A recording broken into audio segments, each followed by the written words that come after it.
घनी काली अंधेरी रात थी। आसमान में काले बादलों का डेरा था, जो किसी आने वाली भयानक मुसीबत का संकेत दे रहे थे। आज की रात बाकी रातों से कुछ अलग थी। स्याह, रहस्यमयी और डरावनी। विवेक और अभिषेक दोनों दोस्त बैलगाड़ी पर बैठकर पास के बड़े शहर जयनगर से अपने गांव देवलोक लौट रहे थे। दोनों ने शहर में कुछ सामान बेचकर अच्छी कमाई की थी। शाम का समय था और आसमान में काले बादल छाने लगे थे। बैल धीरे धीरे अपनी मस्त चाल में चल रहे थे, जैसे उन्हें दुनिया की कोई जल्दी ना हो। यार विवेक, ये बैल तो आज बड़े आलसी लग रहे हैं। देख इनकी चाल, जैसे कोई राजा महाराजा की सवारी हो। इस रफ्तार से तो आधी रात हो जाएगी घर पहुंचते पहुंचते। हाँ भाई, मैंने भी यही सोचा था। और देखो, ऊपर आसमान में बादल भी कैसे घिर रहे हैं, एकदम से काले हो गए हैं। लगता है जोरदार बारिश होने वाली है। अगर बारिश आ गई और हम बीच रास्ते में फंस गए तो फिर सारी रात यहीं बितानी पड़ेगी। अचानक तेज हवा चलने लगी। पेड़ों के पत्ते सरसराने लगे और धूल उड़ने लगी। बैल भी बेचैन हो गए और रुक रुक कर चलने लगे। अरे यार, लगता है प्रकृति भी हमारे खिलाफ हो गई है। हवा भी तेज चल रही है और बैल भी अजीब व्यवहार कर रहे हैं, जैसे कुछ आने वाली मुसीबत को भांप रहे हों। तभी पहली बूंदें गिरने लगीं। फिर तेजी से बूंदाबांदी शुरू हो गई। दोनों इधर उधर देखने लगे कि कहीं शरण मिल जाए। अरे देख अभिषेक, उधर दूर में कुछ रोशनी दिखाई दे रही है। शायद कोई गांव या ढाबा हो। चलो उधर ही चलते हैं, कम से कम सिर छुपाने की जगह तो मिल जाएगी। हाँ। वह बैलगाड़ी को उस रोशनी की दिशा में मोड़ने लगे। रास्ता कच्चा था और बारिश की वजह से कीचड़ भी हो गया था। बैल मुश्किल से चल रहे थे। यार, ये रास्ता तो बड़ा अजीब है। ऐसा लग रहा है जैसे बरसों से किसी ने इस्तेमाल ही नहीं किया हो। घास फूस और झाड़ियां इतनी बड़ी हुई हैं। लेकिन अब तो जाना ही पड़ेगा। वापस भी तो नहीं जा सकते इस बारिश में।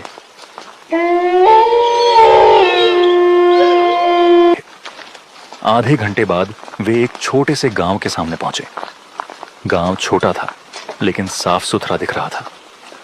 कुछ घरों से मध्यम रोशनी आ रही थी और धुआं निकल रहा था। गांव में घुसते ही उन्हें एक बुजुर्ग व्यक्ति दिखाई दिया, जो अपने घर के सामने बरामदे में बैठा था। नमस्ते बाबा जी, हम बारिश से बचने के लिए यहाँ आए हैं। रास्ता भटक गए हैं और अब रात भी हो गई है। क्या यहाँ कहीं रुकने की जगह मिल सकती है? बाबा ने उन्हें देखा और धीरे से मुस्कुराया। उनकी मुस्कान में अजीब सी गर्मजोशी थी। चलो मेरे घर चलो। तुम्हारे बैलों के लिए भी पीछे गौशाला में जगह है, वे भी आराम से रह सकेंगे बेटा। बाबा उठे और उन्हें अपने घर की तरफ ले चले। घर पुराना था, लेकिन मजबूत और साफ सुथरा। दीवारें मिट्टी की थीं और छत खपरेल की। दीवारों पर तेल के दिए जल रहे थे, जो पूरे घर में एक रहस्यमय माहौल बना रहे थे। बाबा जी, यहाँ बिजली नहीं है क्या? हमारे गांव में अभी भी पुराने जमाने की व्यवस्था है। यहाँ बिजली कभी नहीं आई। हम अभी भी दिए, मिट्टी का तेल और लकड़ी से अपना काम चलाते हैं, जैसे हमारे पूर्वज चलाते थे। नई चीजों की हमें जरूरत नहीं। बाबा की बात सुनकर दोनों दोस्त थोड़ा आश्चर्य में पड़ गए। फर्नीचर बहुत पुराना था, जैसे दशकों पुराना हो। दीवारों पर लगी तस्वीरें भी काफी पुरानी लग रही थीं। तभी बाबा की पत्नी अंदर से आईं। वे भी काफी बुजुर्ग थीं और पुराने जमाने के कपड़े पहने थीं। अरे, मेहमान आए हैं, बहुत अच्छा हुआ। बहुत दिनों बाद कोई इस तरफ आया है। मैं तुरंत खाना बनाती हूँ। अरे नहीं दादी, आप परेशान ना हो। हमें ज्यादा भूख भी नहीं है। बस थोड़ी जगह मिल जाए रुकने के लिए। नहीं बेटा, ये कैसे हो सकता है? मेहमान को भूखा कैसे रख सकते हैं? तुम बैठो, मैं जल्दी खाना बनाकर लाती हूँ। दादी रसोई में चली गईं। बाबा और दोनों दोस्त बैठकर बातें करने लगे। आपका बहुत बहुत धन्यवाद बाबा जी। बाबा जी, इस गांव का नाम क्या है? हमने पहले कभी इस रास्ते से इस गांव को नहीं देखा था। ये गांव बहुत पुराना है बेटा। यहाँ हमारे पुरखों की कई पीढ़ियां रही हैं। नाम नाम तो हमने कभी सोचा ही नहीं। यहाँ बहुत कम लोग आते जाते हैं, रास्ता भी थोड़ा छुपा हुआ है। हाँ, हमने भी देखा। रास्ता काफी वीरान था। लगता है कि यहाँ ज्यादा आवाजाही नहीं है। बिल्कुल ठीक कहा तुमने। हम यहाँ शांति से अपनी जिंदगी बिताते हैं, बाहर की दुनिया की हलचल से दूर। बस कभी कभार तुम जैसे मेहमान आ जाते हो। थोड़ी देर बाद दादी खाना लेकर आई। खाना स्वादिष्ट था, लेकिन उसमें कुछ अजीब स्वाद था, जैसे कोई पुराना मसाला हो या फिर कुछ ऐसी चीज जो आजकल इस्तेमाल नहीं होती। दादी, ये खाना बहुत स्वादिष्ट है, लेकिन इसमें कुछ अलग सा स्वाद है। हाँ बेटा, हम पुराने तरीकों से खाना बनाते हैं। जंगली जड़ी बूटियों और पुराने मसालों का इस्तेमाल करते हैं। ये स्वास्थ्य के लिए बहुत अच्छा होता है। खाने के बाद रात गहरी होने लगी। बाबा ने उन्हें एक कमरा दे दिया। कमरे में आकर दोनों दोस्त बिस्तर पर लेटे। कमरा छोटा था, लेकिन साफ सुथरा। हवा में एक अजीब सी खुशबू थी, जैसे धूप अगरबत्ती की हो। विवेक, मुझे यहाँ कुछ अजीब लग रहा है। ये लोग कुछ अलग हैं। उनके रहने का तरीका, बोलने का अंदाज, सब कुछ जैसे किसी पुराने जमाने का हो। हाँ यार, मैंने भी महसूस किया। लेकिन तू बहुत सोचता है। हो सकता है ये कोई पिछड़ा इलाका हो, जहाँ अभी भी लोग पुराने तरीकों से रहते हों। गरीब लोग हैं, इसलिए पुराने तरीकों से जीवन बिताते हैं। कोई बुरी बात नहीं है।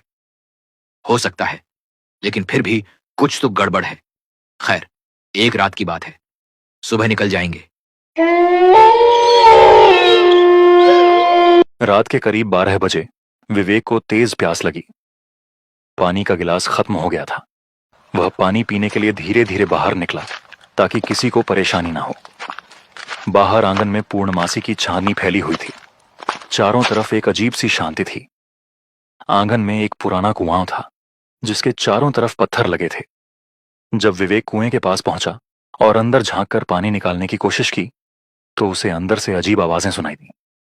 विवेक की सांस रुक गई। उसने फिर से ध्यान से सुना। आवाजें फिर आईं, लेकिन इस बार और साफ।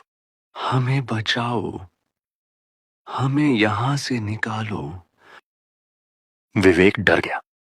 उसने तुरंत कुएं में झांका, लेकिन चांदनी की रोशनी में भी सिर्फ गहरा अंधेरा दिखाई दिया। तभी उसके ठीक पीछे से किसी ने धीरे से आवाज लगाई। क्या हुआ बेटा, प्यास लगी थी? विवेक ने डरते हुए मुड़कर देखा। बाबा वहां खड़े थे, लेकिन चांदनी की रोशनी में उनका चेहरा बिल्कुल सफेद दिख रहा था। आंखें अजीब तरीके से चमक रही थीं। जी हाँ बाबा, प्यास लगी थी तो पानी लेने आए। क्या अच्छा किया बेटा। यहाँ का पानी बहुत मीठा और ठंडा है, बहुत गुणकारी है। जो एक बार पी लेता है वो इसे छोड़ नहीं पाता, हमेशा यहीं रह जाता है। यहीं रह जाता है? मतलब ये कि इस पानी का स्वाद इतना अच्छा है कि लोग दूसरी जगह का पानी पीना ही भूल जाते हैं, फिर वे यहीं बस जाते हैं। बाबा की बात सुनकर विवेक के रोंगटे खड़े हो गए। उसे लगा जैसे बाबा कुछ और ही कह रहे हों। बाबा जी, मैं अब सो जाता हूँ। कल सुबह जल्दी निकलना है। हाँ बेटा, जरूर सो जाओ, कल सुबह तक सब ठीक हो जाएगा। विवेक तुरंत कमरे में वापस भागा और अभिषेक को हिलाने लगा। अभिषेक, अभिषेक उठ, जल्दी उठ यार। यहाँ इतनी रात को क्यों परेशान कर रहा है? अरे क्या बात है, इतनी रात को कहाँ जाएंगे? विवेक ने जो कुछ देखा और सुना था, वह सब विस्तार से बताया। कुएं से आती आवाजें, बाबा का अजीब व्यवहार और उनकी डरावनी बातें। अभिषेक को भी अब डर लगने लगा। सच में यार, तू झूठ तो नहीं बोल रहा? यार, मैं क्यों झूठ बोलूंगा। मैं खुद बहुत डर गया हूँ। चल चुपचाप बैलगाड़ी तैयार करते हैं, यहाँ से निकलना होगा नहीं। लेकिन यार, अगर हमने गलत सोचा हो तो ये तो बहुत बुरी बात होगी। इन निर्दोष लोगों पर शक करना। मेरा दिल कह रहा है कि यहाँ कुछ गड़बड़ है, और फिर सावधान रहने में क्या हर्ज है। वे चुपचाप बाहर निकले। जैसे ही वे बैलों को खोलकर गाड़ी तैयार कर रहे थे, बाबा अचानक वहां आ गए। कहाँ जा रहे हो बेटा? अभी तो रात है, अंधेरे में जंगल का रास्ता बहुत खतरनाक है। बाजी, हमें एक जरूरी काम याद आ गया है। घर पहुंचना जरूरी है। तभी गांव के और लोग भी वहां आ गए। अजीब बात यह थी कि इतनी रात को वे सब कैसे जाग रहे थे। सबके चेहरे चांदनी में अजीब लग रहे थे। हाँ, तुम लोग हमारे मेहमान हो। अब हमेशा यहीं रहना होगा। तुम्हें यहाँ अकेलापन नहीं लगेगा। हम सब मिलकर रहेंगे। हमें जाने दो, हमने आपका क्या बिगाड़ा है? उन्होंने बैलों को तेज हाँका। डर के मारे बैल भी तेजी से दौड़ने लगे। पीछे से आवाजें आ रही थीं। जब विवेक ने पीछे मुड़कर देखा तो उसकी आत्मा कांप गई। वे लोग उनका पीछा कर रहे थे, लेकिन वे दौड़ नहीं रहे थे। वे हवा में तैर रहे थे। उनके पैर जमीन को छू भी नहीं रहे थे। सूरज निकलने पर उन्हें एक असली गांव दिखाई दिया, जहां लोग अपने रोजमर्रा के काम में लगे हुए थे। वे वहीं रुके और गांव वालों से रात वाले गांव के बारे में पूछने लगे। साहब, यहाँ से उत्तर दिशा में कोई गांव है? रात हम वहां रुके थे। एक बुजुर्ग किसान ने उनकी तरफ देखा और चिंता से पूछा, बेटा, तुम कहाँ रुके थे उत्तर दिशा में? एक छोटा सा गांव था। वहां के लोग बहुत अच्छे थे। हमें खाना खिलाया, रुकने की जगह दी। बुजुर्ग का चेहरा पीला पड़ गया। हे भगवान, तुम लोग वहां रुके थे? ये तो बहुत बुरी बात है। बेटा, उधर तो 50 साल पहले एक गांव था, लेकिन वहां एक भयंकर भूकंप आया था। पूरा गांव एक रात में खत्म हो गया था। सारे लोग मर गए थे। अब वहां तो सिर्फ खंडहर है बेटा। अगर कोई वहां रात गुजार दे तो क्या होता है? जो वहां रुक जाता है वो फिर कभी वापस नहीं आता। कहते हैं वो भी उन्हीं आत्माओं का हिस्सा बन जाता है। तुम लोग बहुत किस्मत वाले हो कि वहां से निकल आए। दोनों दोस्त डर से कांपने लगे। उन्हें एहसास हुआ कि वे मौत के कितनी करीब से बचकर निकले थे।